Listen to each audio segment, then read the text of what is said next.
कुलमानजी गए पनि उहाँलाई छुट्टी दिए पनि नेपालमा लोड सेडिङ घटेको हटै हुन्छ, त्यसैले उहाँ नै अनिवार्य चाहिरहन्छ भन्ने जस्तो मलाई लाग्दैन। एक कार्यकाल लम्ब्याउँदा बडो राम्रो हुन्छ, त्यसपछि त उहाँले पनि खोज्नुहुन्न त्यो पद। कुलमान घिसिङ स्वयं पनि इन्डियाको बिजुली 8 रुपियाँ 9 रुपियाँ नेपाली रुपियाँमा ल्याएर यहाँ 12 रुपियाँ 13 रुपियाँमा ऐनले तोकेभन्दा बढ्दा 20% भन्दा धेरै नाफा खाएर जुन बेचेको हुनाले यो यहाँ धेरै नाफा इत्यादि देखिएको हो।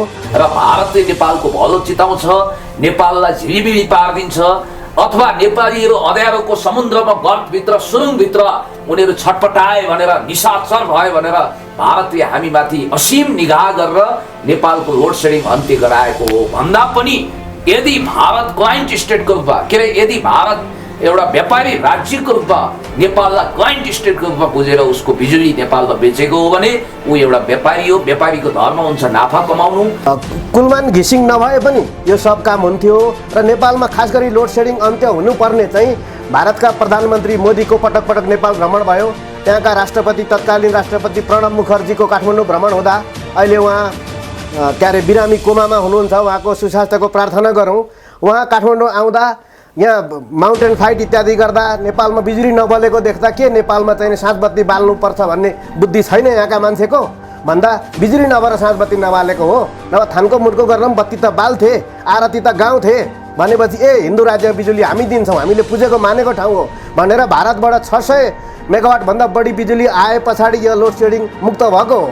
त्यही बेला जागिर पाउनु कुलमानको लागि त्यो भाग्यको संयोगको विषय हो। र एउटा कुरा तपाईँलाई स्पष्ट रूपमा भन्न चाहन्छु, भारतले पनि तेस्रो देशबाट ऊर्जा आफूलाई आयात गर्छ। त्यसकारणले स्ट्रेट अफ हर्मुजको बाटो हुँदै उसले इन्धन ल्याएको कुरा, इरानबाट ल्याएको कुरा तपाईँलाई थाहा छ, रसियाबाट हतियार ल्याउँछ। त्यसकारणले गर्दाखेरि व्यापारीहरूले नाफाको आधारमा कुनै चिज सेलिङ गर्छ भने त्यसमा उसले निश्चित रूपमा बढी नाफा असुल्ने दृष्टिकोण राखेको हुन्छ। हामीप्रतिको असीम कृपा भन्दा पनि त्यो उसको नाफाको प्रवृत्ति हो। र जहाँसम्म मलाई लाग्छ भनेपछि मुकुन्द सरले भनेको कुरा आंशिक सत्य हो होइन? होइन, भारतबाट बिजुली हामीले किनेको महँगो मोलमा किनेको, अझ हामीलाई ठगेको छ, त्यो कुरा त सत्य हो। त्यसलाई इन्कार गर्न, नजरअन्दाज गर्न सकिँदैन। मेरो सवाल के भने कुलमानजी नहुँदा पनि, कुलमानजीले इन्जिनियरिङ नपढ्दा पनि, कुलमानजीले त्यहाँ जागिर नपाउँदा पनि यो अवस्थामा यो स्थिति हुन्थ्यो। 2012 को विद्युत प्राधिकरणको चाहिँ प्रक्षेपणमै 2017 देखि नेपालमा बिजुली ओभरफ्लो हुन्छ, त्यति उत्पादन हुँदैछ। बेच्ने कता हो, कसरी बेच्ने हो, एमसिसी जस्तो केही प्रोजेक्ट चाहियो, इन्डिया बङ्गलादेश पुर्याउने ठुला तार चाहिए भनेर 2012 को विद्युत प्राधिकरणको प्रक्षेपण पछि अहिले बिजुली ओभरफ्लो हुनु स्वाभाविक हो। र अहिले पनि इन्डियाबाट बिजुली आइरहेको छ, एउटा व्यक्ति विशेषले होइन। भारतका राष्ट्रपति भेट्दा हाम्री राष्ट्रपति विद्यादेवी भण्डारीले तपाईँलाई धन्यवाद, हाम्रो लोड सेडिङ अन्त्य गरिदिनु भएको भनेर हाई लेभलमा त्यसरी कुरा भएको छ। देशभक्त समाजवादी नेपाल कम्युनिस्ट पार्टी र विद्युत प्राधिकरणको कार्यकारी निर्देशकको कारण, त्यहाँको कर्मचारीको कारण लोड सेडिङ अन्त्य भएको होइन, भारतको विशेष कृपा दृष्टिको कारण हामी झिलिमिलीमा बाँच्न सक्यौँ, उज्यालो नेपालको सपना साकार हो भन्ने खालको मिसइन्टरप्रिटेसन गर्नुभएको छ। म उहाँलाई यति मात्रै भन्न चाहन्छु कि अतीत उग्राएर बाँच्नुहोस्, तपाईँको लागि सबैभन्दा ठुलो कुरो त्यो हुनसक्छ। मेरा व्यक्तिगत मित्र अमनलाल मोदीले संसदमा यिनले 9 अर्बभन्दा बढी चाहिँ बकौता उठाउन सकेनन्। ती ठुला ठुला उद्योगवालाहरू छ, यिनको केही साँठगाँठ छ कि छानबिन गर्नुपर्छ भन्ने संसदमा प्रश्न उठेको छ त्यहाँको सम्बन्धित समितिमा। अब यिनी अवकाश हुनसाथ अख्तियारमा जानुपर्छ यिनले हिसाब बुझाउन। प्रहरीका सबै अधिकारीहरू, आइजिपीहरू अख्तियारमा जाने गर्दछन्।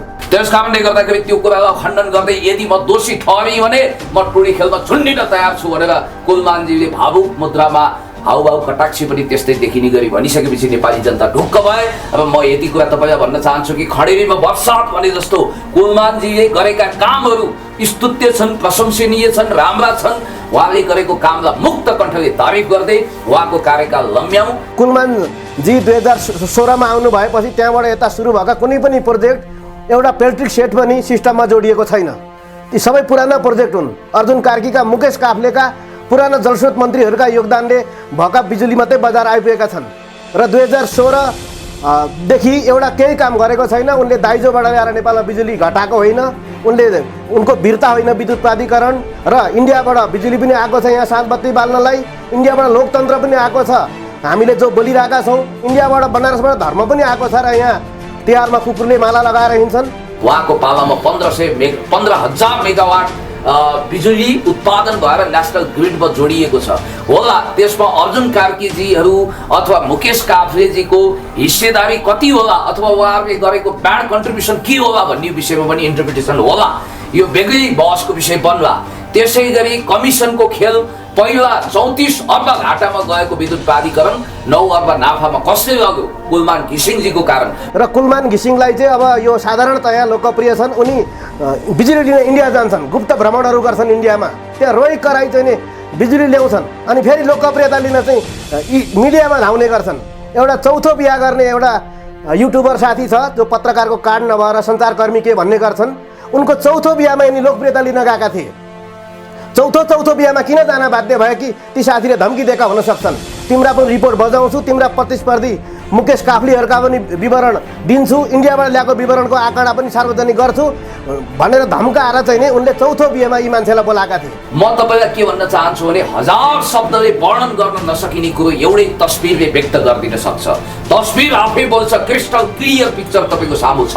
र मैले यति कुरा तपाईँलाई भनौँ कि नेपाल विद्युत प्राधिकरणमा फेरि कुलमानजी नदोरिने हो भने लोड सेडिङ होला अथवा विद्युत चुहावट होला, विद्युत माफियाहरू फेरि पनि यो खेलबेलामा लाग्लान्, जनतामा अन्धकारको भासमा दलदलमा फसल्लान्। त्यो कुलमान हटेका भोलिपल्टदेखि पनि नेपालमा लोड सेडिङ हुँदैन। यो इतिहास भइसक्यो। हिजो नेपालमा बिजुली नहुँदा मान्छेले जुन तारामा आफ्ना श्रीमती केटाकेटी गने होलान्, रातभरि सुरक्षित छन् भनेर चट्याङमा गने होलान्, के अरे दियो बाले होलान्, के अरे कुपी बाले, अम्फी बाले। तर अहिले चाहिँ नि लोड सेडिङ हटेर नेपाल झिलिमिली हुनुको एउटा व्यक्ति कारण छैन, सिङ्गो इन्डियाले र सिङ्गो सरकारले मेहनत गरेको छ भन्ने लाग्छ। 4 वर्षपछि त अर्को पनि कार्यकारी निर्देशक अवश्य पनि आउँछ। त्यो 4 वर्ष पछाडि आउने कार्यकारी निर्देशकले पनि कुलमानजीले रचेको ट्र्याक रेकर्ड एन्ड हिस्ट्री राम्रो एउटा रेकर्डमा निरन्तरता दिनुपर्छ। राजतन्त्र भनेको के हो जनतालाई थाहा हुँदैन। ज्ञानेन्द्र भनेर पारस भनेर चिन्छन्, प्रचण्ड पद थाहा पाउँदैनन् प्रचण्ड चिन्छन्, बहुदलीय जनवाद थाहा पाउँदैनन् केपी ओली मदन भण्डारी भनेर चिन्छन्। ठिक त्यस्तै यो तेस्रो विश्वका थर्ड क्लास मान्छेहरू चाहिँ एउटा व्यक्तित्वको भरमा पुगेका हुन्छन्। एउटा कसैलाई हिरो बनाएर कसैलाई भिलेन बनाएर त्यसको आइकन प्रतीकको रूपमा चाहिँ उज्यालोको प्रतीकको रूपमा चाहिँ कुलमान घिसिङ भए। तर यिनै कुलमान घिसिङहरू 10औं वर्षदेखि जागिरमा थिए, अवकाश हुने बेलामा मात्रै कार्यकारी निर्देशक भएका हुन्। यस्तै फेसबुकले फन्डाको कारण आज भ्लादिमिर जेलेन्स्की आफ्नै जोकर जीवनमा रमाइरहेका थिए, चिल्लो गाडी चढेका थिए, सर्भेन्ट अफ पिपुल भन्ने एउटा मेगा सिरियलबाट उदाएका करोडपति भएका थिए। आज उनी पेट्रो पेरिसिनकोलाई 7 सिँढीबाट खत्रक्कै ओह्रालेर राष्ट्रपति भइसकेपछि अहिले खुनको आँसु चुहाएर म जस्तो अनाडी राजनीतिक फिल्डमा खेलाडी हुन आइपुगेँ, मेरो भुल भयो भनिरहेका छन्। कुलमान अस्ति नै नियुक्त भए भन्ने जो हल्ला र्युमर चल्यो, उनी अप्रिल फुलमान भइसके। उनको नाउँमा अप्रिल फुलको जस्तो झुठा हल्ला चलिसक्यो। सरकारलाई थाहा छैन उनको बारेमा, उनी जागिर खाँदैछन् भन्नेसम्म व्यक्तिगत सूचना होला हाम्रा ऊर्जा मन्त्रीजीलाई, प्रधानमन्त्रीजीलाई। तर उनकै लागि मिटिङ बस्नुपर्ने, उनकै लागि प्रस्ताव ल्याउनु पर्ने त्यति महत्त्वपूर्ण व्यक्ति उनी होइनन्। कर्मचारी तन्त्रमा 101 योग्य मान्छेहरू अरू छन्। यहाँ कतिले डिजास्टरकै यदि दुस्वप्न देखेका छन्। यो फेरि हामीले कुनै मिठो सपना देख्यौँ कुलमानजीको बारेमा, बिउजिँदाखेरि त्यो एउटा हामीले सास्न नसकिने, सम्हाल्न नसकिने एउटा स्वप्न मात्रै थियो भन्नु पर्दैन। अवश्य पनि यो सपना विपनामा रूपान्तरित हुन्छ। नमस्कार दर्शकहरू, रातो पर्दासहित सम्पूर्ण मिडियामा एकसाथ स्वागत छ। आज हामी यो समसामयिक विषयवस्तुमाथि रहेर यो बहसलाई केन्द्रित गर्नेछौँ र आजको हाम्रो भलाकुसारी खास गरी कुलमान घिसिङको विषयमा केन्द्रित हुनेछ। कुलमान घिसिङ नामै काफी छ, धेरै मैले फुलबुट्टा गरिरहन आवश्यक पनि छैन। र पछिल्लो समय मिडियामा, सामाजिक सञ्जालमा कुलमान घिसिङको यो विषयले, बहसले निकै नै तातिरहेको छ। र यसमा चाहिँ दुई थरी कुराहरू छन्। एका थरी व्यक्तिहरूले चाहिँ कुलमान घिसिङ चाहिन्छ भनिरहेका छन् भने अर्को थरी व्यक्तिहरूले अब किन चाहिन्छ र, आवश्यक पर्दैन, जति गर्नु थियो उनले आफ्नो कार्यकालमा गरिसके, अब नयाँलाई अवसर दिनुपर्छ भन्ने विषयका कुराहरू आइरहेका छन्। यस अर्थमा यो खास गरी दुईवटा विषय चाहिँ बढी केन्द्रित छ। एउटा चाहिँ कुलमान चाहिन्छ भने किन चाहिन्छ र चाहिँदैन भने किन चाहिँदैन भन्ने विषयमा आज हाम्रो बहस केन्द्रित हुनेछ। र आजको हाम्रो यो बहसमा सहभागी हुनुहुन्छ पिएचडी स्कलर पुण्य गौतम र एउटा दार्शनिक तथा सामाजिक अभियन्ता समाजसेवी मुकुन्द घिमिरे। यहाँहरू दुवैजनालाई धेरै धेरै स्वागत छ। हजुर, धेरै धेरै धन्यवाद, नमस्कार। थ्याङ्क यू, नमस्कार। अब सुरुको प्रश्न चाहिँ मेरो मुकुन्द घिमिरेजीलाई, कुलमान घिसिङ चाहिँ किन चाहिँदैन? तपाईँले 1 2 3 अथवा 4 कतिवटा तर्क छन्, तपाईँले आफ्नो सुरुमा चाहिँ पहिला आफ्नो तर्कहरू राख्नु होला। ठ्याक्कै कुलमान घिसिङ विद्युत प्राधिकरणका अहिलेका कार्यकारी निर्देशक, उहाँ व्यक्तिको रूपमा चाहिन्छ, उहाँको सुस्वास्थ्य चिरायुको कामना पनि छ मेरो। तर 4 वर्षको पदावधि सम्पन्न गरेर उहाँ भदौ 29 गतेदेखि बिदा हुँदै हुनुहुन्छ। उहाँलाई सम्मानजनक हिसाबले बिदाई गर्नुपर्छ। बडुवाको सोपान क्रममा रहेका अरू योग्यतम प्राविधिक इन्जिनियरहरूलाई त्यहाँ मौका दिनुपर्छ। एउटा कुलमान भन्ने व्यक्तिले जागिर खाँदा अथवा नखाँदा पृथ्वी नै घुम्न छोड्छ कि भन्ने जस्तो गरेर हुइयाँ मचाइएको छ। दुनिया अन्धकार हुन्छ कि जस्तो गरेर, सूर्य नै खस्छ कि जस्तो गरेर होहल्ला गरिएको छ। त्यो आवश्यक छैन। हामीले व्यक्तिमा भन्दा विधिमा विश्वास गर्नुपर्दछ। र उहाँ कुलमान घिसिङकै स्वर पनि कतै सुनिएको थियो, एउटै व्यक्ति सधैँ किन त भन्ने कुरा पनि छ भनेर उहाँले नै स्वीकार्नु भएको थियो। र कुलमान घिसिङको यति बेलै विदाई हुँदा चाहिँ उहाँको लोकप्रियता सधैँलाई कायम रहन्छ। अवकाशपछि पनि उहाँले सम्मानजनक जीवन जिउन, देश विदेश डुल्न, आफ्नो निजी काम कर्म गर्न सजिलो हुन्छ। अर्को 4 वर्ष उहाँलाई त्यही बोरिङ काममा अल्झाउने हुँदा उहाँको लोकप्रियतामा ह्रास हुनसक्छ भनिन्छ नि। यहाँ मदन भण्डारी बेलामा त्यस्तो घटना भएकोले उहाँ सधैँ लोकप्रिय हुनुभयो। अहिले मदन भण्डारी रहनु भएको भए केपी ओलीलाई जस्तै, माधव नेपाललाई जस्तै बेइज्जत गर्ने थिए होला भनिन्छ। ठिक त्यस्तै कुलमान घिसिङको कार्यावधि पनि यो सम्पन्न हुन दिनुपर्छ। र कुलमान घिसिङले चाहिँ यो काकताली परेर इन्डियाको बिजुली पुरानो सम्झौता अनुसार आजभन्दा 4 वर्ष अगाडि 2016मा आएको थियो। त्यति बेलै उहाँ आइपुग्नु भयो। भात ठिक्क पस्केको बेला आएको पाहुनाले चाहिँ भाँडै लिएर यो मेरो भाँडो, मेरो खेत, मेरो सृष्टि भनेर हल्ला गरे जस्तो भइरहेको छ।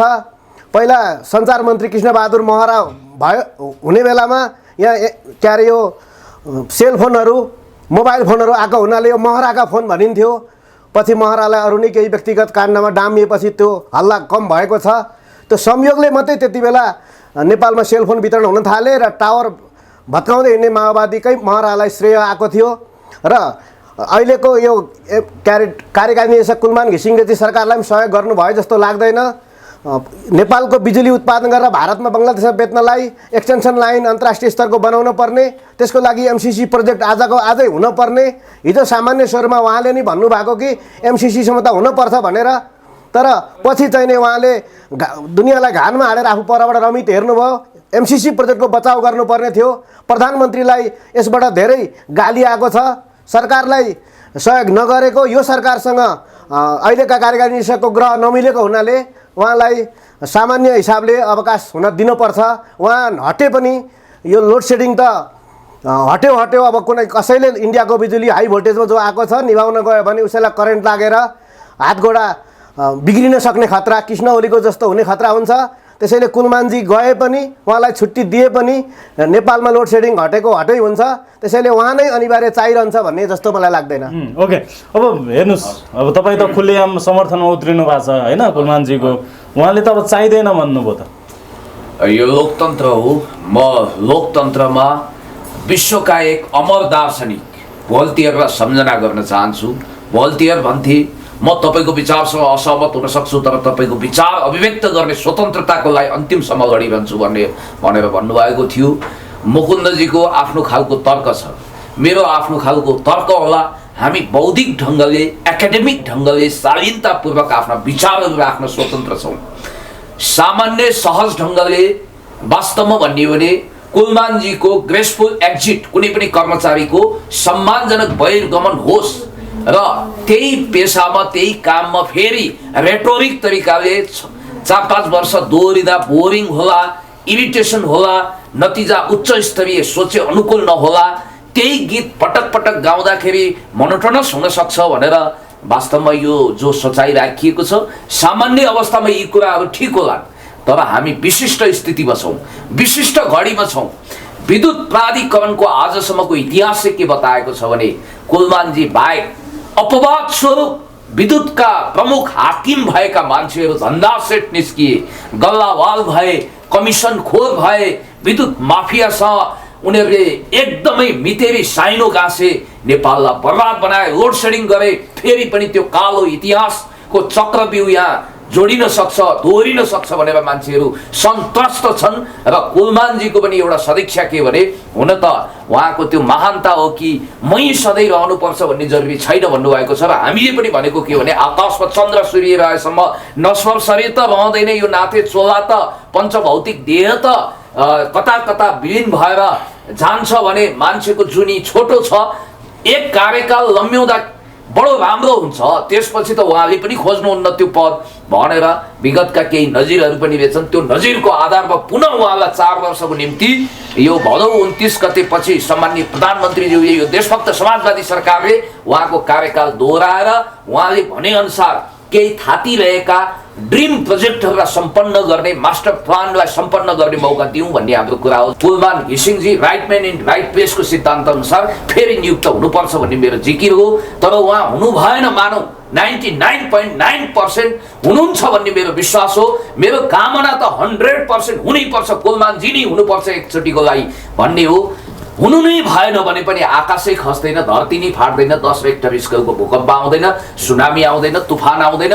तर मलाई आशा भरोसा विश्वास छ कुलमानजी अवश्य पनि नेपाल विद्युत प्राधिकरणको पुनः एक कार्यकालको लागि कार्यकारी निर्देशकको पदमा आसीन हुनुहुनेछ।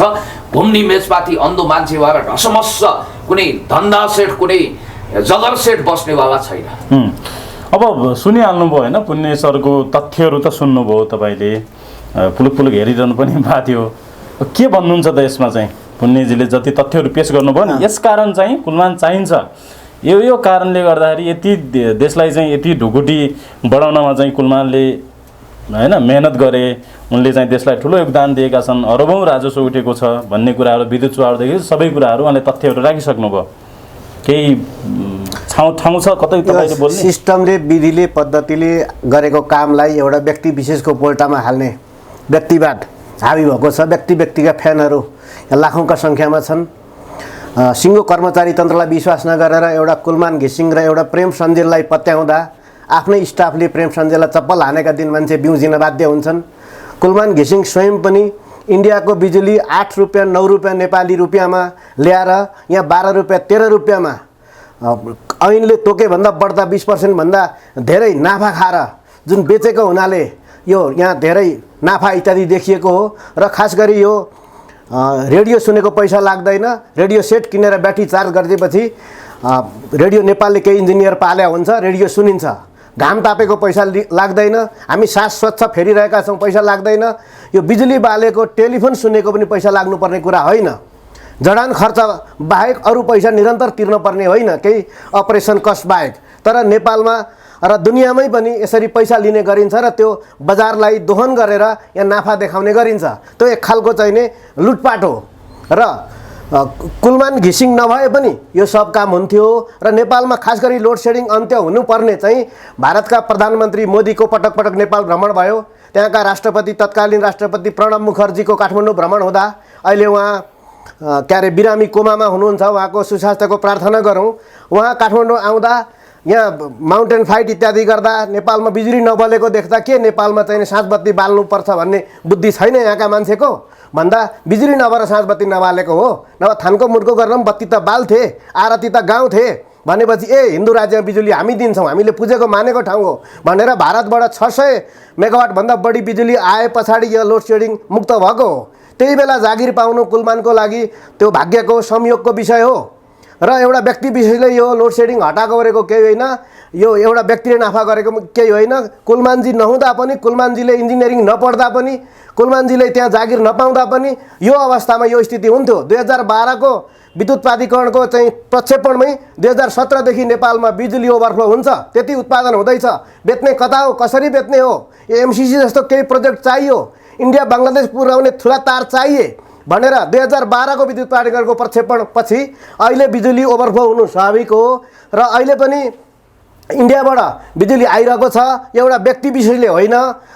भारतका राष्ट्रपति भेट्दा हाम्री राष्ट्रपति विद्यादेवी भण्डारीले तपाईँलाई धन्यवाद, हाम्रो लोड सेडिङ अन्त्य गरिदिनु भएको भनेर हाई लेभलमा त्यसरी कुरा भएको छ।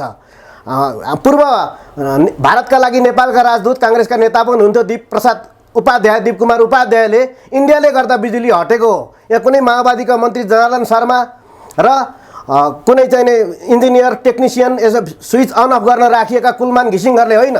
कुलमान घिसिङ त बरु एउटा साधारण प्राविधिक मान्छे हुन् जो इन्डियाको बिजुली बलेपछि उनको अनुहार देखियो। एउटा इनोसेन्ट यहाँको स्थानीय रैथाने प्रकारको उनको अनुहार देखियो। यदि इन्डियाको बिजुली नआएको भए कुलमान घिसिङ कहाँ कसरी श्रीमती पाल्दै हुन्थे, कहाँ जागिर खाँदै हुन्थे, दुनियाँलाई थाहा हुन्थेन।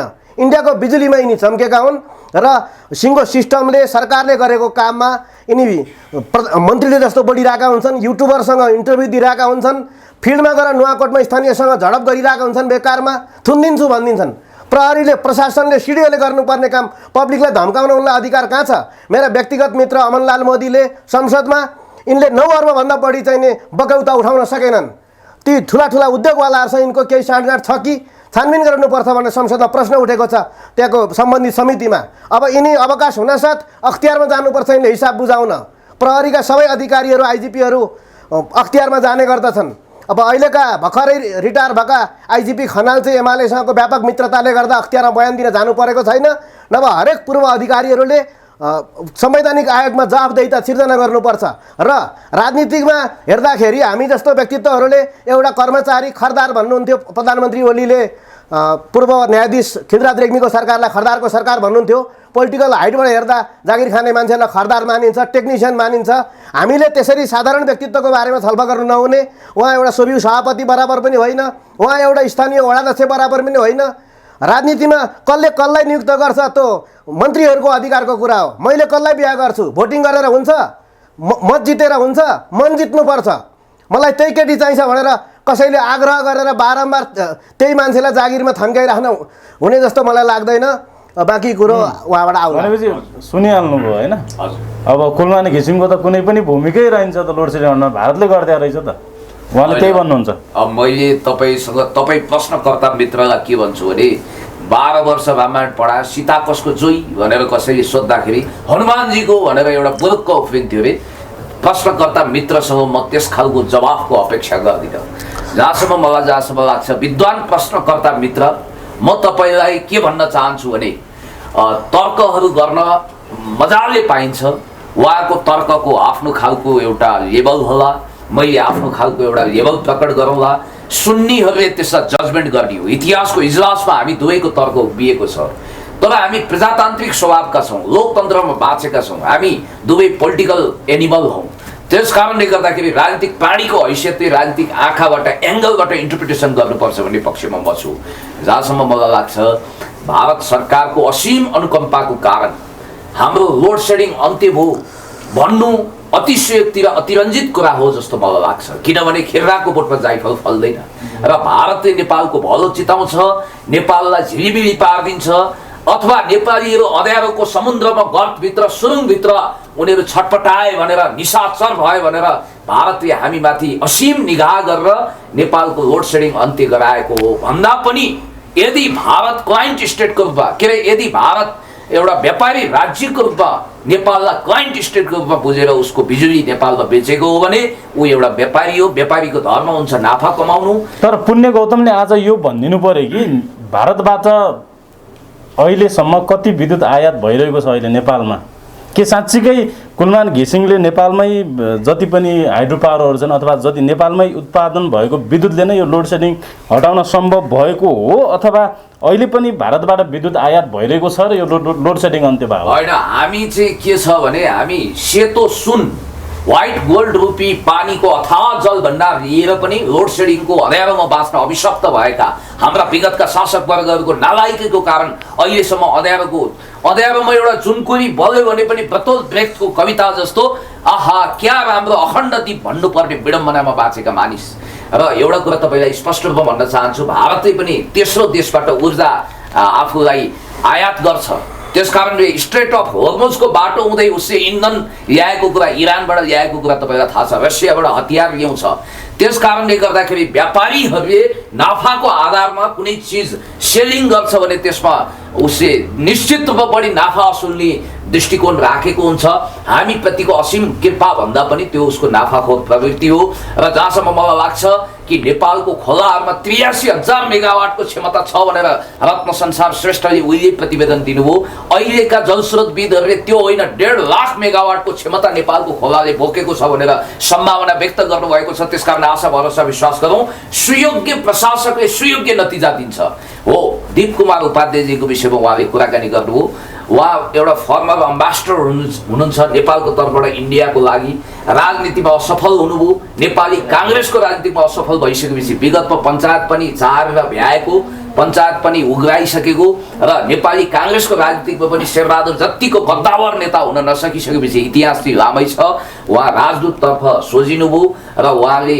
राम्रै खालको आफ्नो व्यक्तिगत बन्दोबस्त गर्नुभएछ र उहाँ भारतको सीता खाएर उतैको गीता गाउने उहाँ नेपालको भारतको लागि नेपाली राजदूत हो कि नेपालको लागि भारतीय राजदूत हो हामीलाई कन्फ्युजन सृजना हो अरूको विषय भन्दा पनि मैले डाइरेक्ट पोइन्ट गर्न खोजेको कुरा चाहिँ भारतबाट अहिले नेपालमा कति विद्युत आयात भइरहेको छ जसले गर्दा नेपालमा यो लोड सेडिङ अन्त्य गर्नको लागि यो कुलमानले एउटा नेतृत्वदायी भूमिका त खेले तर भारतबाट त विद्युत आयात भइरहेको छ 100 मेगावाट बिजुली आएको होला ठ्याक्कै डाटा राख्नको लागि म इन्जिनियर भनेपछि मुकुन्द सरले भनेको कुरा आंशिक सत्य हो हैन यो हैन भारतबाट बिजुली हामीले किनेको महँगो मोलमा किनेको अझ हामीलाई ठगेको छ त्यो कुरा त सत्य हो त्यसलाई इन्कार गर्न नजरअन्दाज गर्न सकिँदैन मेरो सवाल के भने भारत र चीनको बीचमा पोलिटिकली कति काटो छिनो छ तैपनि चीनका धेरै सामानहरू भारतीय बजारमा खचाखच छन् नि त यो व्यापारभित्र राष्ट्रवाद भन्ने कुरो कहिलेकाहीँ गौण हुन सक्छ भन्ने कुरोको उदाहरण भारत र चीनको सम्बन्धले पनि देखाउँछ अर्को कुरो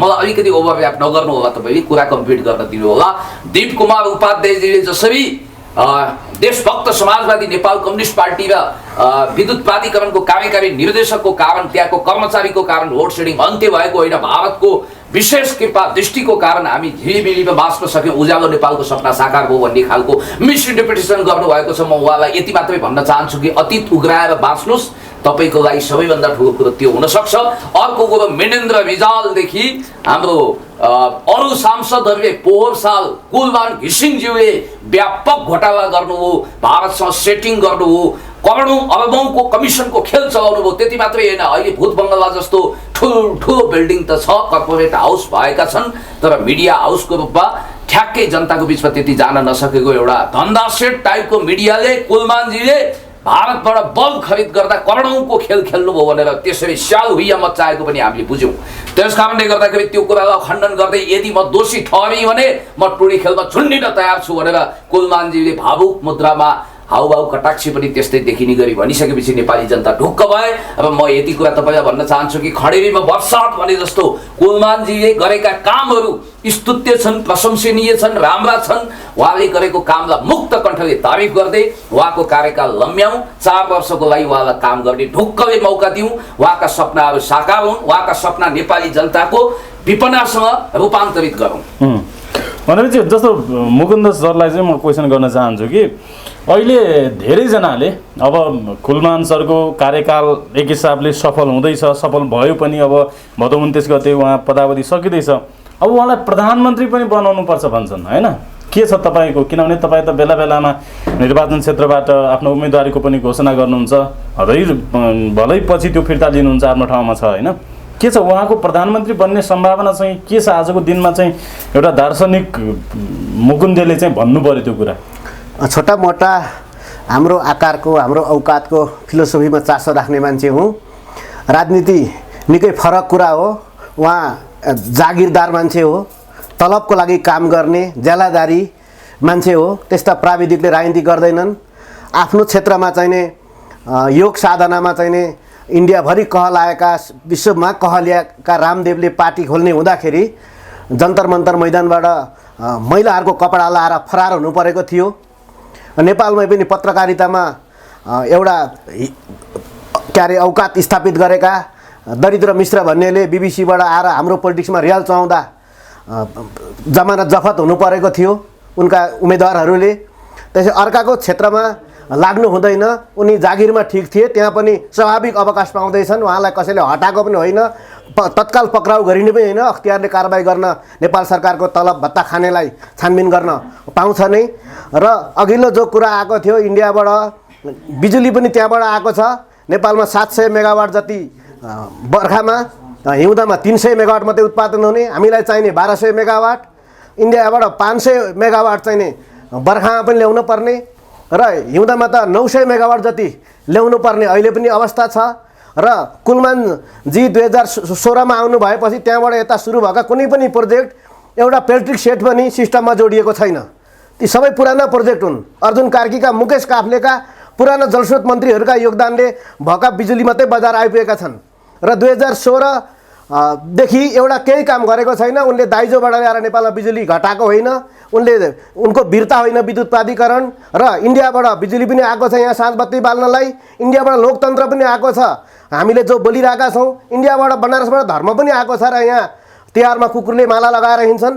इन्डिया चाहिँ नि यो धेरै कुराको स्रोत हाम्रो भएको छ। सभ्यता आयात गर्नुपर्छ। इन्डियाबाट शीतल हावा आएन भने यहाँ पञ्चायतको टुकुचा गनाउँथ्यो। र इन्डियासँग डराउने, इन्डियासँग रिसाउने, इन्डियाको काम नदेख्ने, इन्डियाले किन यहाँ लगानी गर्छ भने हाम्रा हिमाली पाखाहरूमा जुन तेजसँग बगेका नदीहरू छन्, ठाडा खोलाहरू छन्, यहाँबाट धेरै बिजुली निकालेर सिङ्गो दक्षिण एसिया झिलिमिली पार्नलाई, भोलि भैँसी पगार्नलाई आज भैँसीलाई दुधिलो खुवाउने इन्डिया नै छ। त्यसैले इन्डियालाई श्रेय दिन डराउनु पर्दैन। र कुलमान घिसिङलाई चाहिँ अब यो साधारणतया लोकप्रिय छन्। उनी बिजुली लिन इन्डिया जान्छन्, गुप्त भ्रमणहरू गर्छन् इन्डियामा, त्यहाँ रोइ कराई चाहिँ नि बिजुली ल्याउँछन्, अनि फेरि लोकप्रियता लिन चाहिँ मिडियामा धाउने गर्छन्। एउटा चौथो बिहा गर्ने एउटा युट्युबर साथी छ जो पत्रकारको कार्ड नभएर सञ्चारकर्मी के भन्ने गर्छन्। उनको चौथो बिहामा यिनी लोकप्रियता लिन गएका थिए। चौथो बिहामा किन जान बाध्य भयो कि ती साथीले धम्की दिएका हुन सक्छन्। तिम्रा पनि रिपोर्ट बजाउँछु, तिम्रा प्रतिस्पर्धी मुकेश काफ्लेहरूका पनि विवरण दिन्छु, इन्डियाबाट ल्याएको विवरणको आँकडा पनि सार्वजनिक गर्छु भनेर धम्काएर चाहिँ नि उनले चौथो बिहामा यी मान्छेलाई बोलाएका थिए। कमल थापा पञ्चकी छोरी बिहा गरेको हुनाले तिनलाई चोख्याउन गए ती कथित सञ्चारकर्मीलाई, र कुलमान घिसिङ गए। यसरी लोकप्रियता लिन युट्युबरसँग भित्रभित्रै तालमेल गरेकोले मात्रै यिनी सस्ता लोकप्रिय भएका हुन्। र कुलमान घिसिङ भोलि अवकाश स्वत जो हुँदैछन्, सरकारलाई पनि अब एमसिसी पारित गर्न कुलमान जस्तो अप्ठ्यारा हाकिमलाई जाने बाटो दिनुपर्छ। र त्यो कुलमान हटेका भोलिपल्टदेखि पनि नेपालमा लोड सेडिङ हुँदैन। यो इतिहास भइसक्यो। हिजो नेपालमा बिजुली नहुँदा मान्छेले जुन तारामा आफ्ना श्रीमती केटाकेटी गने होलान्, रातभरि सुरक्षित छन् भनेर चट्याङमा गने होलान्, के अरे दियो बाले होलान्, के अरे कुपी बाले, अम्फी बाले, तर अहिले चाहिँ नि लोड सेडिङ हटेर नेपाल झिलिमिली हुनुको एउटा व्यक्ति कारण छैन। सिङ्गो इन्डियाले र सिङ्गो सरकारले मेहनत गरेको छ भन्ने लाग्छ। जस्तो तपाईँ हरेक कुरामा विरोध मात्रै गर्नुहुन्छ। जस्तो यदि साँच्चीकै लोड सेडिङ हट्थ्यो भने मुकेश काफ्लेको पालामा चाहिँ किन हटेन? होइन, भारतैबाट विद्युत ल्याएको भए पनि त्यसलाई म्यानेज गरेर सबै नेपालीको घर घरमा पुर्याएर उज्यालो नेपाल बनाउनु, होइन, उज्यालो भरेर चाहिँ जनतालाई खुसी दिनु र नेपाल विद्युत प्राधिकरणलाई अरबौँको फाइदामा पुर्याउनु, यो पनि त कुशल प्रशासकको एउटा राम्रो काम हो नि, होइन? यदि क्षमता हुँदैन थियो भने कुलमान घिसिङसँग यो त सम्भव थिएन। यो काम त मुकेश काफ्लेले किन गर्न सकेनन् त? समयको कुरा हो। जन्मदै प्राय सबै मान्छे समान हुन्छन्। केही मान्छे जन्म विकारले, दुर्घटनाले डिसेबल होलान्, बेग्लै कुरा हो। सबै इन्जिनियरको लगभग औकात उति नै हो, तर यिनले ठाउँ पाए, बेलामा जागिर पाए। अब मुकेश काफ्ले, अर्जुन कार्कीहरूले नै एउटा सिस्टम बनाइदिएका थिए र ठिक्क चाहिँ नि भात पस्केको बेला कुलमान आइपुग्नु भएको भन्ने कुरा मैले भने। इन्डियाबाट बिजुली यो पाइपलाइनको काम ठ्याक्क त्यति बेला भएर मात्रै यिनलाई श्रेय आएको हो। एउटा कुलमानको व्यक्तित्वले, उनले जादु मन्तर गरेर, उनले असिना तर्काए जस्तो, उनले चाहिँ नि यो सबै चमत्कार गरेको जस्तो मलाई लाग्दैन। यो सिस्टमले गरेको हो। कुलमान आए, जसरी आए त्यसै गरी जान्छन्। राजनीतिक नेताहरूको कृपाले हाम्रै माओवादी वृत्तबाट हुर्केको युवा तन्नेरी रहेछ।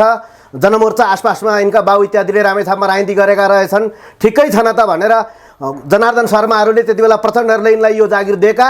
अब उनको भोग पुगो भने जस्तै यिनले साधारण अवकाश लिएर जान्छन् र नयाँ मान्छे व्यक्तित्व आएर पनि नेपाल झिलिमिली कायम रहन्छ। त्यो समयले गर्दा, टाइम फ्याक्टरले गर्दा मुकेश काफ्लेको बेला चाहिँ धेरै यो नेपालमा उज्यालो पार्न मुकेश काफ्लेले धेरै मेहनत गर्नु पर्थ्यो, अरू विधि अपनाउनु पर्थ्यो। पछि थोकमा इन्डियाको बिजुली आउने बेलामा कुलमान आएर धपक्क बलेका मात्रै हुन्। भनेपछि मुकुन्देको नजरियाबाट हेर्दा कुलमान घिसिङलाई चाहिँ आज मुकुन्देको नजरियाबाट हेरौँ न त, कस्तो व्यक्ति हुन् कुलमान घिसिङ?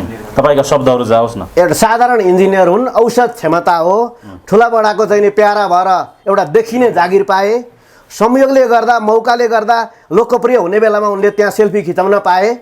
त्यो बाहेक भोलि सम्झिँदाखेरि हिस्ट्रीमा सम्झिँदाखेरि यो बिजुली ननिभेपछि कुलमान आउन् कि जाउन्, यो बिजुली निरन्तर नेपालमा बलेपछि कुलमान पनि एउटा साधारण खालका प्राविधिक टेक्निसियन रहेछन् भन्ने कुरा पछि मूल्याङ्कन हुँदै जाला भन्ने लाग्छ। तर अब यदि कुलमान घिसिङ दोस्रो कार्यकालमा दोहोरिएनन् भने त फेरि जनताले विद्युत प्राधिकरणलाई अपराधीकरण घोषणा गर्दै आगो लगाउँछन् नि। होइन, लोड सेडिङ भयो भने त जनता आक्रोशित हुन्छन्। तर हिजो एकजना डन्ठे प्रहरी हुनुहुन्थ्यो रमेश खरेल, उहाँ खेलकुदमा भलिबलमा राम्रो सट हान्नुहुन्थ्यो, सायद केही अपराध गरेर केही मान्छेलाई गैरन्यायिक हत्या गरेर इन्काउन्टरको नाममा उहाँ पपुलर हुनुहुन्थ्यो। यी मान्छे अवकाश हुनासाथ नेपाल पुलिस रहँदैन भन्ने जो हल्ला थियो नि, अहिले उनी साधारण चाहिँ एउटा अभियन्ताको रूपमा फेसबुकमा माइती घरतिर उफ्री पाफ्री गर्ने गरेको देखिन्छ। ठिक त्यस्तै कुलमान घिसिङ पनि यो पदले गर्दा देखिएका मान्छे हुन्। भोलि रिटायर हुनसाथ उनलाई कहाँ गएर कफी खान्छन्, कहाँ देश विदेश जान्छन्, ससुराली कहिले आए, मावली कहिले पुगे, कसैले वास्ता गर्दैन। कुलमान घिसिङ रहे पनि नरहे पनि यो उज्यालो झलमल्लको झलमल्लै रहन्छ। त्यसो भए किन यसरी चाहिँ चर्चा भयो त कुलमान घिसिङको? मुकेश काफ्लेको किन भएन? त्यो सिस्टम बुझ्दैनन् क्या मान्छेले, व्यक्तित्व बुझ्छन्। मैले भनेको मुकुन्दलेन के हो थाहा हुँदैन, मुकुन्दे भनेर चिन्छन्। राजतन्त्र भनेको के हो जनतालाई थाहा हुँदैन, ज्ञानेन्द्र भनेर पारस भनेर चिन्छन्। प्रचण्ड पद थाहा पाउँदैनन्, प्रचण्ड चिन्छन्। बौद्धले जनवाद थाहा पाउँदैनन्, केपी ओली मदन भण्डारी भनेर चिन्छन्। ठिक त्यस्तै यो तेस्रो विश्वका थर्ड क्लास मान्छेहरू चाहिँ एउटा व्यक्तित्वको भरमा कुदेका हुन्छन्। एउटा कसैलाई हिरो बनाएर कसैलाई भिलेन बनाएर त्यसको आइकन प्रतीकको रूपमा चाहिँ उज्यालोको प्रतीकको रूपमा चाहिँ कुलमान घिसिङ भए। तर यिनै कुलमान घिसिङहरू 10औं वर्षदेखि जागिरमा थिए, अवकाश हुने बेलामा मात्रै कार्यकारी निर्देशक भएका हुन्। उनैले यो टाटपल्टाको विद्युत प्राधिकरण चाहिँ इन्डियाको बिजुली आए पछाडि सस्तोमा ल्याएर महँगोमा बेच्दाखेरि विद्युत प्राधिकरण नाफामा गएको मात्रै हो। कुलमान एउटा व्यक्ति विशेषले चमत्कार गरेको होइन। पुण्य सर, हजुर, चमत्कार होइन यो कुलमान घिसिङको भन्ने कुरा आयो होइन। जनताले यो मुकुन्द सरको कुरालाई मान्दैनन्, विश्वास गर्दैनन्। के छ तपाईँको भनाइ? होइन, आफ्नो आर्गुमेन्ट गर्न पाइन्छ, आफ्नो तर्क मजासँग राख्न पाइने हुनाले नै यसलाई डिबेट भनिएको हो। म तपाईँलाई एउटा कुरा भन्न चाहन्छु, हाम्रो इन्स्टिट्युसनल मेमोरी त्यति कमजोर छैन। हामीले बुझेका छौँ, हामीले संस्थागत ढङ्गले अध्ययन गरेका छौँ। व्यक्ति केवल व्यक्ति मात्रै तब रहँदैन जब उसले महान योगदान गर्छ। जस्तो एउटा फ्याक्ट इज फ्याक्ट भनिन्छ नि, तथ्य तथ्य नै हो, सत्य सत्य नै हो। मिलेनियम च्यालेन्ज कर्पोरेसनको कुरा आयो। मिलेनियम च्यालेन्ज कर्पोरेसनका घातक बुदाहरू, देशलाई हानि नोक्सानी गर्ने बुदाहरू एमेन्डमेन्ट नगरेसम्म देशभक्त समाजवादी नेपाल कम्युनिस्ट पार्टीले यो संसदमा एमसिसीलाई टेबल नै गर्दैन भनेर हामीले क्याटेगोरिकली स्पष्ट रूपमा भनेका छौँ। पानी झिमिलिसकेको छ। सम्माननीय प्रधानमन्त्रीज्यू चाणक्य बुद्धिको एकदमै व्यक्तित्व हुनुहुन्छ। त्यसकारणले गर्दाखेरि मिलेनियम च्यालेन्ज कर्पोरेसन अब घातक बुदाहरू नहटेसम्म टेबल हुँदैन भन्ने कुरामा तपाईँलाई म विश्वास दिलाउन चाहन्छु। र त्यसमा कुलमानजी विद्युत प्राधिकरणको कार्यकारी निर्देशकको हैसियतले ट्रान्समिसन लाइनहरू सुधार गर्नुपर्ने आदि इत्यादि कुरोमा त बजेटिङ गर्ने कुरामा हाम्रो आन्तरिक स्रोतहरूलाई पनि परिचालन गर्न सकिन्छ। अब जहाँसम्म मलाई लाग्छ हामी कसैको क्लाइन्ट स्टेट होइनौँ, अर्थात् ग्राहक राज्य होइनौँ। हामी स्वतन्त्र सार्वभौम सत्ता सम्पन्न मुलुक हौँ। हामी हाम्रै पैतालामा ठिङ्ग उभिन सक्छौँ। स्वाभिमानीपूर्वक हामी हाम्रो घाँस टिप्न सक्छौँ, एक झुम्रो लगाउन सक्छौँ, आनन्दको निन्द्रा सुत्न सक्छौँ। हाम्रो निन्द्राको लागि ओछ्यान खोजे बन्दोबस्त गर्न कसैले पनि पर्दैन, हामी आफै सक्षम छौँ। त्यसैले म तपाईँलाई भन्न चाहन्छु, जस्तो कि अब कुलमान घिसिङज्यूको प्रसङ्ग चल्यो, मैले यति भन्न चाहन्छु कि म धोपधुवार गरेर हनुमान चालिसा जपेर आरती उतारेर बिरुदावली गाएर उहाँ देवादिदेव महादेव हुनुहुन्छ, उहाँ जस्तो व्यक्ति भूतो न भविष्यन्ति कहिले पनि आउन सक्दैन। इतिहासकै एउटा यस्तो महापुरुष जो हिजो न जन्मियो, न आज छ, न भोलि रहनेछ भन्ने टाइपले मिसइन्टरप्रिटेसन गर्न चाहन्न। व्यक्तिको हिसाबले हर कसैमा केही सीमा होला। राजा मरेर राज्य अड्किँदैन भन्ने मान्यता पनि छ। हरेक मान्छेले रिटायरमेन्ट लिन्छन्। त्यस कारणले गर्दाखेरि मैले तपाईँलाई यति कुरा भनौँ कि जस्तो कि उहाँले गरेका कामहरू विशिष्ट छन्, विलक्षण छन्, राम्रा छन्। केही मिराकल्स पनि उहाँले गर्नुभयो, चमत्कारिक कामहरू पनि गरिदिनु भयो। जस्तो कि म्यानेजमेन्ट, एउटा कुशल म्यानेजरको क्षमता भूमिका के हुन्छ भन्ने कुरो कसैबाट सिक्न सकिन्छ भने कुलमान घिसिङबाट सिक्न सकिन्छ। किनभने उहाँको पालामा 15,000 मेगावाट बिजुली उत्पादन भएर नेसनल ग्रिडमा जोडिएको छ होला। त्यसमा अर्जुन कार्कीजीहरू अथवा मुकेश काफ्लेजीको हिस्सेदारी कति होला अथवा उहाँहरूले गरेको ब्याड कन्ट्रिब्युसन के होला भन्ने विषयमा पनि इन्टरप्रिटेसन होला। यो बेग्लै बहसको विषय बन्ला।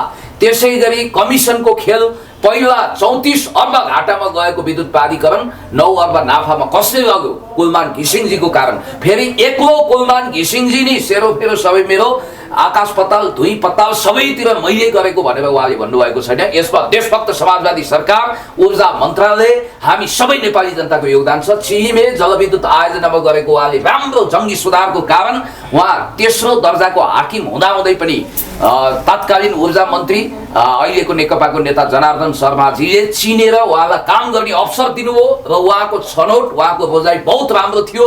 उहाँले राम्रो नतिजा दिनुभयो। रिपोर्ट कार्ड उच्च स्तरीय छ।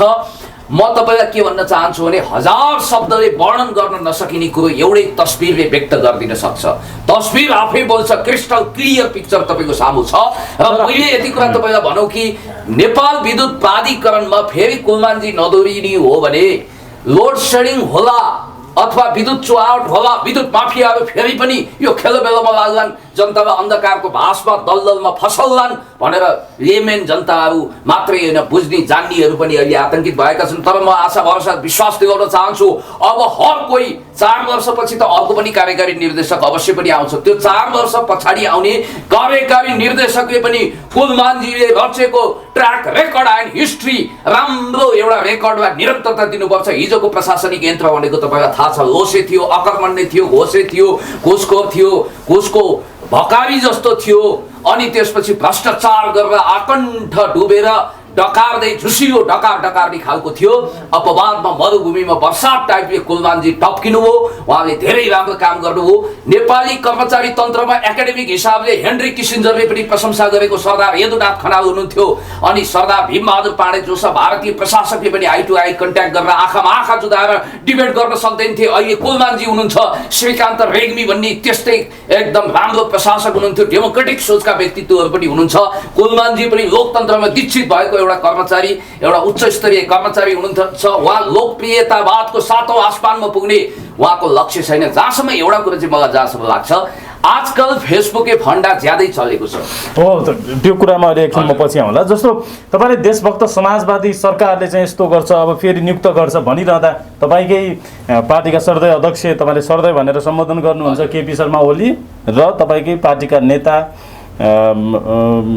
वर्षमान पुन लगायतका व्यक्तिहरूले चाहिँ प्रधानमन्त्री मन्त्रीहरूले होइन अब नियुक्त गर्नु हुँदैन भन्ने भाषा बोलिरहनु भएको छ नि। तपाईँले यसरी समर्थन गरिरहँदा मैले त सुनेको छैन, पढेको छैन, देखेको छैन। मैले बुझे अनुसार, मैले पाएको सूचना अनुसार त 11th आवरमा गइसकेपछि अहिले धेरै हल्ला खल्ला हुने हो। ऊर्जा मन्त्रीले भनिसक्नु भयो नि प्रस्तावै लग्ने तयारी नै छैन लगेको पो छैन भनेको त, लाँदैनौ भनेर त भनेको छैन नि। यसलाई कुण्ड कुण्ड पानी मुन्न मुन्न बुद्धि भने जस्तो आफ्नो तरिकाले बुझ्ने, इन्टरप्रिटेसन गर्ने तपाईँहरूको शैली होला, थेगो होला। जहाँसम्म मलाई लाग्छ यो फेसबुकै फन्डाको विषयमा चाहिँ मलाई केही भन्नु छ।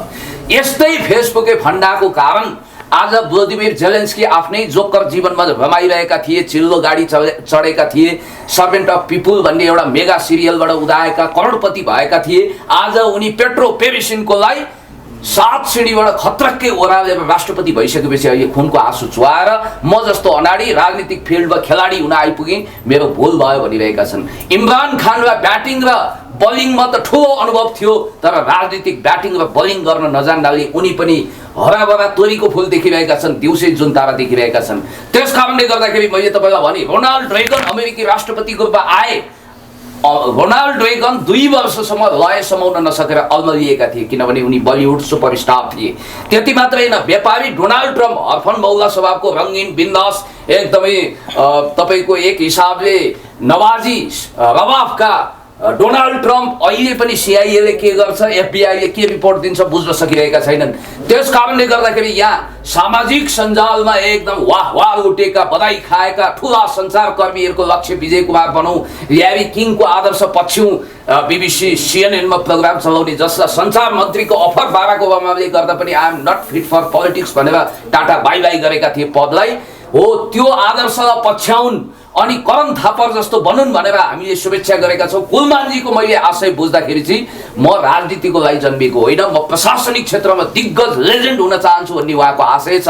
उहाँलाई जबरजस्ती फलाना तिलाना ढिस्काना पदमा जानुपर्छ भनेर बाध्य बनाउनु हुँदैन। मलाई जहाँसम्म लाग्छ आफ्टर रिटायरमेन्ट यदि उहाँले पोलिटिक्स रोज्नुभयो, राजनीतिक क्षेत्रमा आउनुभयो, योगदान गर्नुभयो भने मन्त्री प्रधानमन्त्री हुने अधिकार त हर कुनै नेपाली नागरिकलाई जसरी छ उहाँलाई पनि त्यसै गरी छ। र म के भन्न चाहन्छु भने उहाँलाई एउटा दिग्गज प्रशासकको रूपमा हार्दिक शुभकामना धन्यवाद दिन चाहन्छु। अमिताभ बच्चनको कन्फेसन्सलाई एकचोटि हेर्नुपर्छ। साउथ एसियामा अमिताभ बच्चन भन्दा ठुलो मेगा स्टार कोही पनि थिएन, तर अमिताभ बच्चनले भनेका थिए बफोर्स काण्ड लागिसकेपछि चाणक्य मेकियावेली रबर्ट ग्रीन घोकेका उनका सल्लाहकारहरू राजीव गान्धीका सल्लाहकारहरूले अब राजीव गान्धीको प्रधानमन्त्रीको कुर्सीको खुट्टा हल्लियो भन्ने बित्तिकै राजीव गान्धीकै सेटिङमा सिबिआईले मिलाएर अमिताभ बच्चनलाई डामिएको थियो। त्यसपछि उनले भनेका थिए राजनीतिज्ञको छाला ज्यादो हुनुपर्छ, चाम्रो हुनुपर्छ, हामी जस्तो कोमल छातीका मान्छे कलाकारहरूको बसमा छैन भनेका छन्। आज पनि यो रेड नेपाल हो। अब म फलानीबाट समाचार सुन्नुहोस् भन्ने अनि तीजमा छड्के तिलरी लगाएर झुम्के बुलाखी लगाएर अनि तीजको लहरा आयो बरिलाई भन्दै बिहा गर्ने इच्छा पनि जाहेर गर्ने हाम्री दिदी अहिले संसदमा हुनुहुन्छ। हामी जस्ता मान्छे अहिले सडकमा बसेका छौँ। राजनीतिकमा पोख्त भएका मान्छेहरूको काम राजनीतिक क्षेत्रमा हुन्छ। म यही कुरा भन्न चाहन्छु। महाकवि लक्ष्मीप्रसाद देवकोटा प्रधानमन्त्री नभएर के हो, त्यो क्याबिनेटको प्रधानमन्त्री केआई सिंह भन्दा उहाँ उज्जवल छविको हुनुहुन्थ्यो नि त। त्यसकारण आफ्नो क्षेत्रमा स्वयम्भू बन्ने इच्छा उहाँहरूलाई हुन्छ। कविलाई कवि बन्न दिउँ, कलाकारलाई कलाकार बन्न दिउँ, प्रशासकलाई प्रशासनिक क्षेत्रको दिग्गज बन्न दिउँ, मिडिया कर्मीलाई त्यही क्षेत्रको लेजेन्ड बन्न दिउँ। ओके, अब मुकुन्दजी जस्तो पुण्यजीले चाहिँ यससँगको अन्तर्वार्ताहरूमा विभिन्न समयमा चाहिँ यदि कुलमानजीलाई चाहिँ दोस्रो कार्यकालमा दिएन भने म चाहिँ अनसन बस्छु भन्नुभएको छ अथवा सडकमै आउँछु भन्नुभएको छ। अरू धेरैजना सेलिब्रेटी कलाकार, पत्रकार, सामाजिक अभियन्ताहरूले पनि त्यो कुरा भन्नुभएको छ। के छ यसमा तपाईँको भनाइ चाहिँ के छ? यदि नियुक्त गरियो भने चाहिँ के तपाईँ त्यस्तै अनसनमा बस्नुहुन्छ त? फेरि नियुक्त गरियो भने चाहिँ एउटा खरदारको लागि यत्रो व्यक्तित्व बिर्सेर अनसनमा जय विजयमा लाग्न हुँदैन। कुलमान अस्ति नै नियुक्त भयो भन्ने जो हल्ला र्युमर चल्यो, उनी अप्रिल फुलमान भइसके। उनको नाउँमा अप्रिल फुलको जस्तो झुठा हल्ला चलिसक्यो। सरकारलाई थाहा छैन उनको बारेमा, उनी जागिर खाँदैछन् भन्नेसम्म व्यक्तिगत सूचना होला हाम्रा ऊर्जा मन्त्रीजीलाई, प्रधानमन्त्रीजीलाई। तर उनकै लागि मिटिङ बस्नुपर्ने, उनकै लागि प्रस्ताव ल्याउनु पर्ने त्यति महत्त्वपूर्ण व्यक्ति उनी होइनन्। कर्मचारी तन्त्रमा 101 योग्य मान्छेहरू अरू छन्। र कुलमान अब जाँदैछन्, उनी गएपछि उनीसँगै को साथी जान्छन्।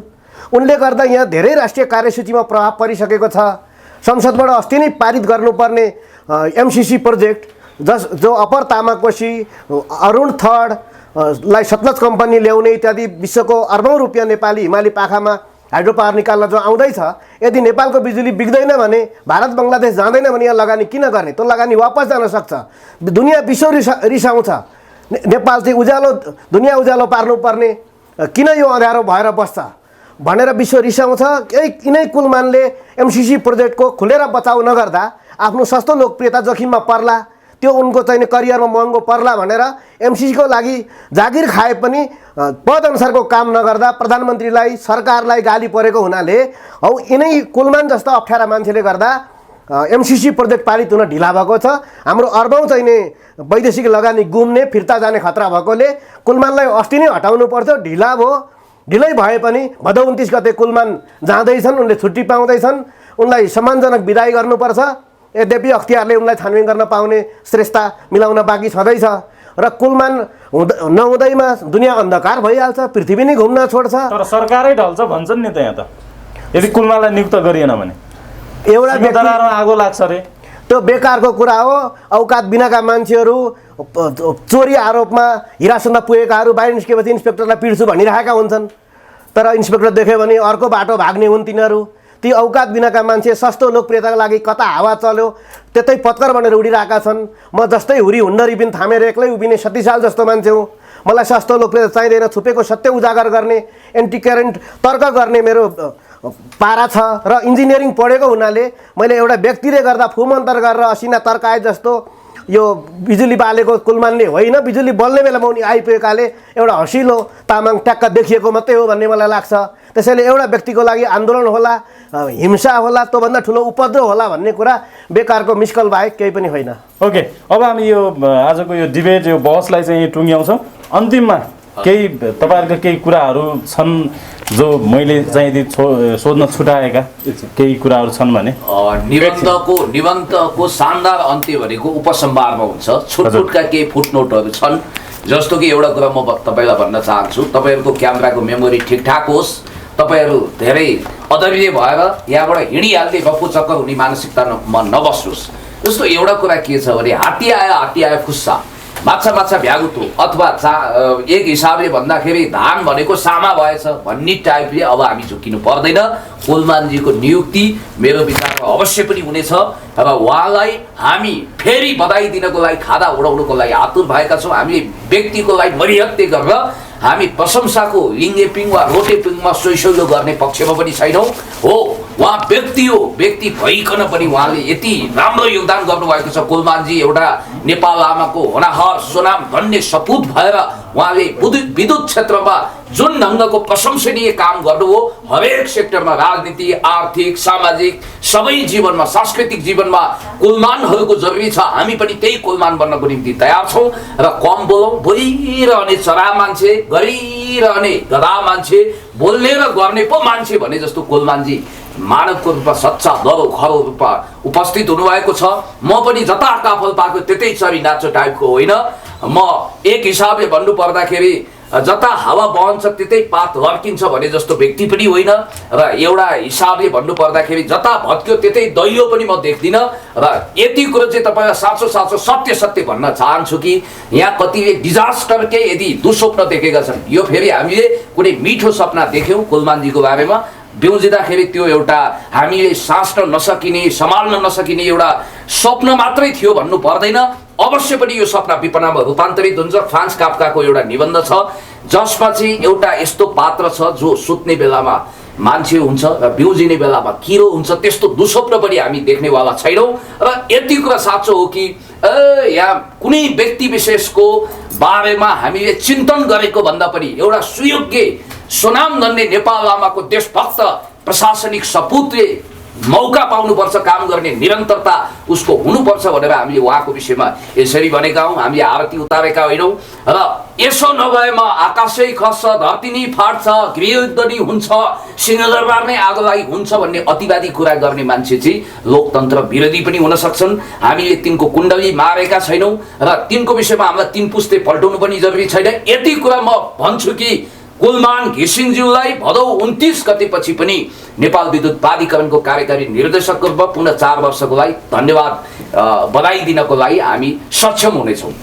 Okay, thank you so much यहाँहरू दुवैजनालाई यो डिबेटमा सहभागी भइदिनु भयो। धेरै धेरै धन्यवाद। नमस्कार।